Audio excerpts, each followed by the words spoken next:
Hola, ¿qué tal? Buenas tardes.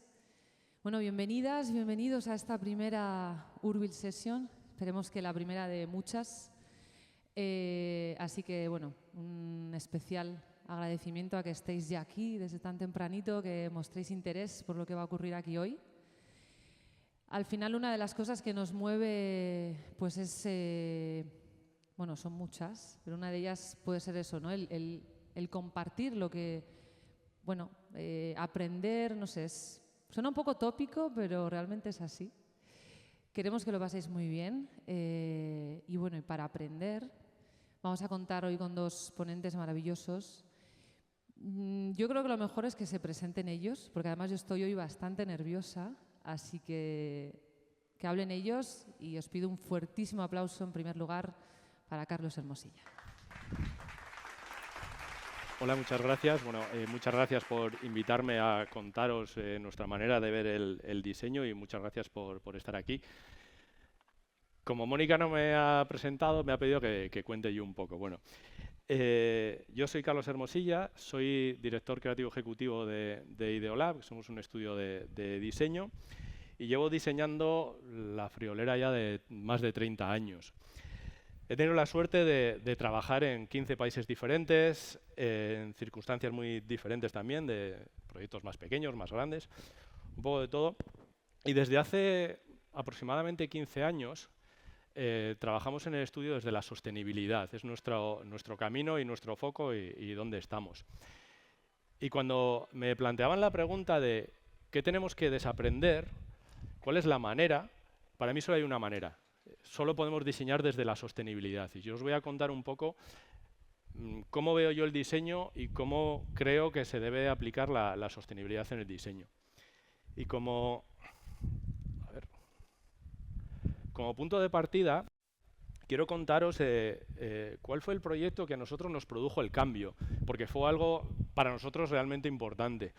Hace, como os decía, aproximadamente 15 años, nos llegó un encargo, teníamos que lanzar una marca de trigos antiguos y había una premisa fundamental, que era el packaging del pan que íbamos a diseñar tenía que estar desarrollado con bioplásticos. Y nosotros no sabíamos absolutamente nada de qué eran los bioplásticos, cómo se trabajaban, cómo teníamos que preparar un diseño para un bioplástico. Entonces, nos pusimos a investigar, empezamos a ver qué era eso, cómo se producía, qué podíamos hacer. Y en ese momento nos encontramos con un dato que para nosotros fue absolutamente demoledor, que era que el 80% de la huella de carbono equivalente de un producto se genera en la fase de diseño. Y en ese momento fue algo realmente importante para nosotros, porque entramos un poco en pánico en qué hacemos. O sea, nosotros somos los responsables de la contaminación del mundo. O sea, no podía ser. Entonces, vimos que el ser humano ha inventado el consumo, ha inventado la velocidad, la obsolescencia, ha inventado el deseo. O sea, hemos diseñado todo esto, pero no hemos diseñado los límites. O sea, no nos hemos preocupado en ningún momento de decir, a ver, ¿cómo tenemos que hacer esto? ¿Cómo tenemos que diseñar para ser sostenibles en nuestro caso? E incluso nos llegamos a plantear, ¿tiene sentido nuestra profesión? O sea, el hecho de ser diseñadores, de crear cosas que salen al mundo, que lo estamos estropeando, no iba con nosotros. Entonces, bueno, empezamos a valorar posibilidades. Dijimos, vale, no vamos a entrar en pánico, el pánico no es un buen consejero, vamos a ver qué podemos hacer. Nosotros, nuestra pasión es el diseño, no queríamos decir, vale, ¿se acaba? ¿No se acaba? Entonces empezamos a investigar en materiales. Necesitábamos ver con qué otras cosas podíamos diseñar, qué otras cosas se podían producir que no generasen una huella tan importante. Y a la vez empezamos a buscar personas que fueran un paso por delante de nosotros, que ya hubiesen estado en esa situación y que nos enseñaran, nos permitieran colaborar, ver posibilidades. Y además empezamos a buscar formación. En ese momento, tened en cuenta que no se hablaba de sostenibilidad, los proyectos de diseño que se veían en ese momento era prácticamente papel craft y poco más. Entonces nosotros buscábamos formaciones a veces de otros ámbitos que algunas partes se podrían aplicar al diseño para ver qué podíamos hacer y cómo podíamos crear nuestra metodología. Y en ese momento encontramos el término, bueno, esto es una investigación de muchos meses, o sea, no es de un día para otro, encontramos este término acuñado por Sylvain Boyer, que es eco-branding, y que cuando menos nos suscitó curiosidad, o sea, nos pareció importante. Oye, ¿esto qué puede ser? Entonces vemos que el eco-branding no es ecodiseño, es crear marcas, a ver si lo paso, crear marcas que mejoran el mundo mientras comunican, no simplemente crear una marca porque sí. Necesitábamos buscar este tipo de acciones. Y entonces vimos que el eco-branding era nuestra respuesta, que era hacia donde teníamos que ir y que se trataba sobre todo de repensar absolutamente todas las decisiones de diseño, desde la más pequeña a la más grande. Tened en cuenta que nosotros a veces hemos diseñado productos para empresas muy pequeñitas y hemos diseñado productos globales, con miles y miles de aplicaciones y de impactos. Entonces, si repensamos desde el inicio, creíamos que podíamos hacer las cosas por lo menos de otra manera.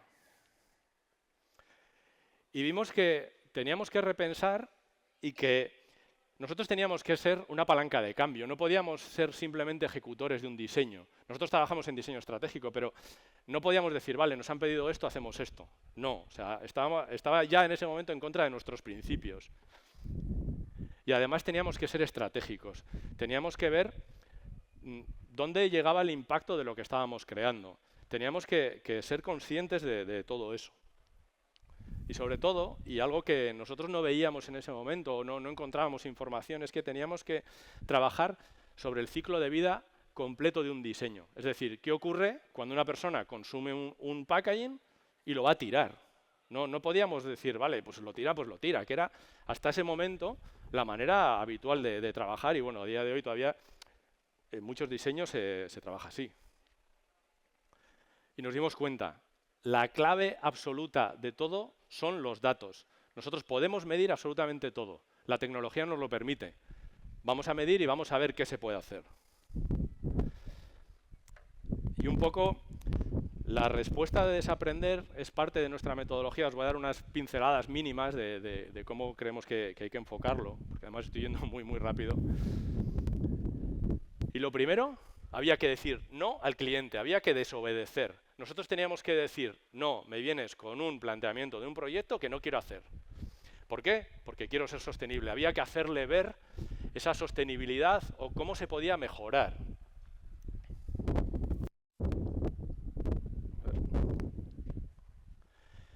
Y luego nos ocurría que, por ejemplo, cuando nos encargaban un packaging, nos decían, no, el packaging cada vez más grande, formatos múltiples, cuanto más efectos y más técnicas y más plástico metiéramos, mejor. Y nosotros decíamos, no puede ser, o sea, no queremos ver eso. Entonces tenemos que trabajar en ser didácticos. Y luego también nos venían con otra, entre comillas, excusa, porque a veces es una realidad muy importante, que es que el mercado manda.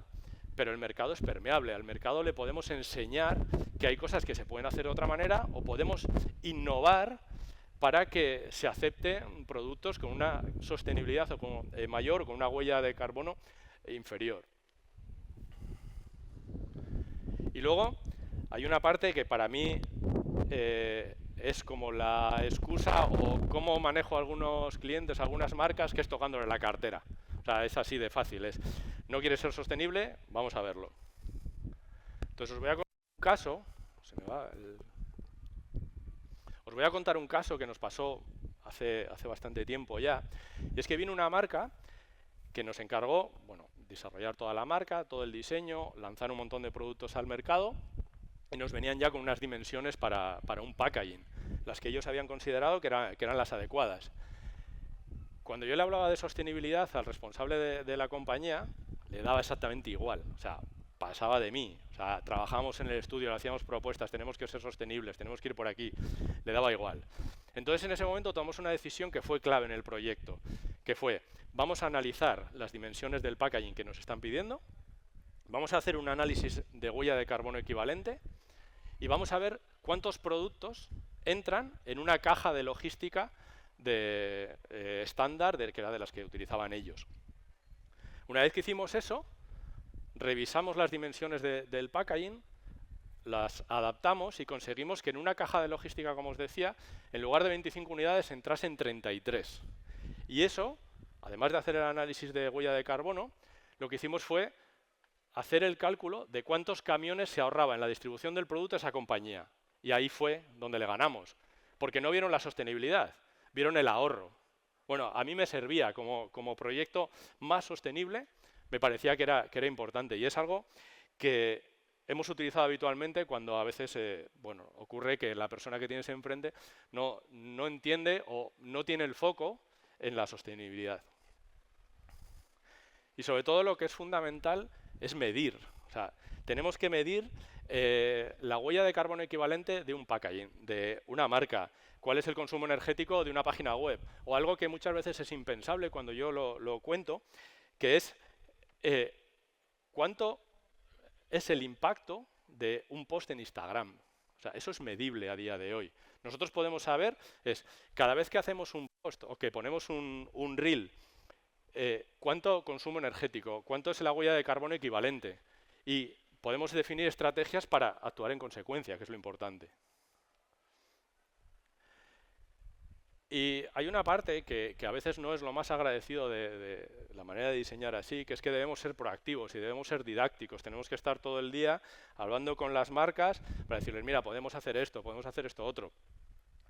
Porque aunque sea un esfuerzo que a veces consideramos inútil, es donde nosotros tenemos puesto el foco. O sea, nosotros queremos ser más sostenibles.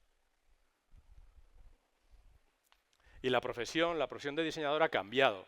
Ya no nos vale con crear una marca que sea atractiva, que cumpla las necesidades del cliente, que venda mucho.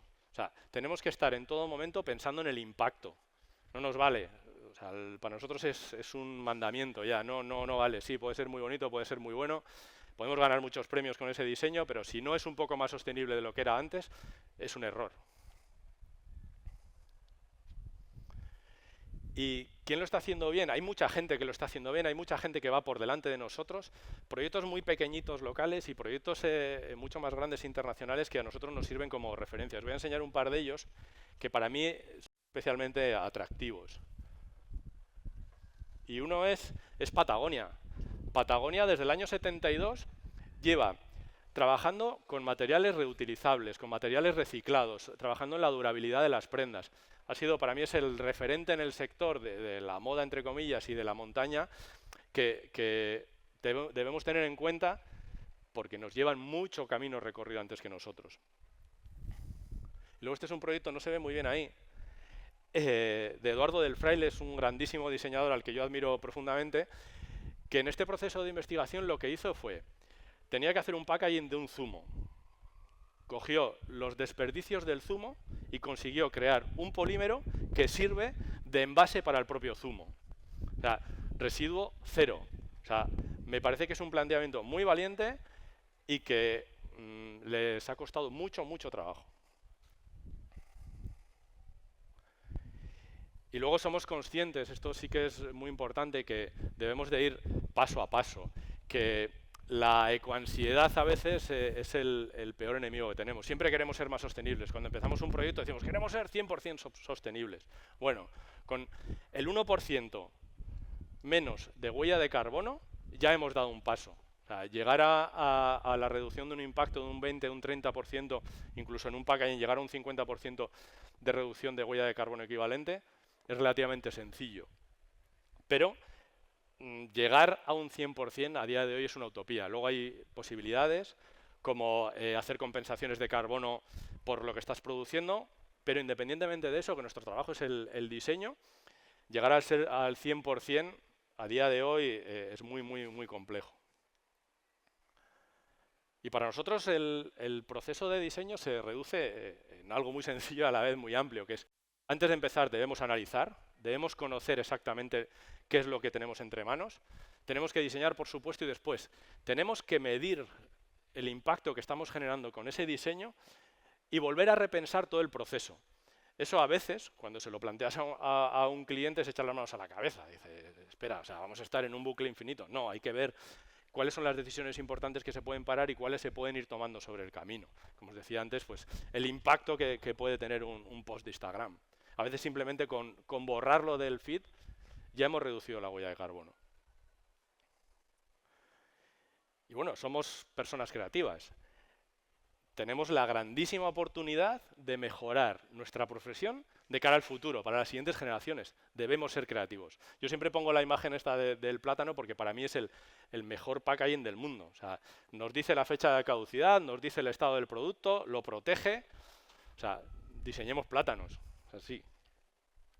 Y para finalizar, tenía una frase para un poco que había encontrado de respuesta a la propia pregunta, que es: desaprender no es renunciar, es elegir qué dejar atrás para crear lo que viene. Y básicamente es esto un poquito lo que quería contaros. Muchas gracias.